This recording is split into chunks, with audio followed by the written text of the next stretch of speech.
പഴയ കത്ത് ചവറ്റുകൊട്ടയിൽ എറിഞ്ഞതും ഒക്കെ ഇനി വരും. തെരഞ്ഞെടുപ്പിന് 5-6 മാസമല്ലേ ഉള്ളൂ.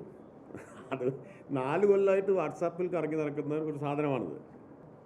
അപ്പോൾ ഞാനൊരു കാര്യം പറയാം.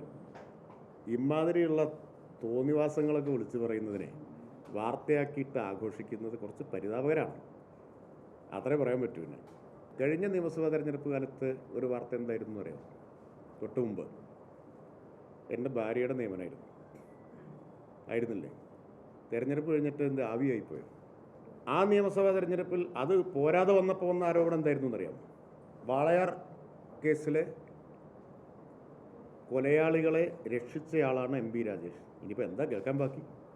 ആളുകളെ അപമാനിക്കാൻ വേണ്ടിയിട്ട് ആരെങ്കിലും എന്ത് വിളിച്ചു പറഞ്ഞാലും അതങ്ങോട്ട് ആഘോഷമാക്കിയിട്ട് മാറ്റുന്നതാണ്. അതെല്ലാം ബാധിക്കുന്ന കാലം കഴിഞ്ഞു. പണ്ടൊക്കെ ഇത് കേൾക്കുമ്പോൾ വലിയ വിഷമമൊക്കെ ആയിരുന്നു. ഇപ്പോൾ പുല്ല് വിലയാണ്.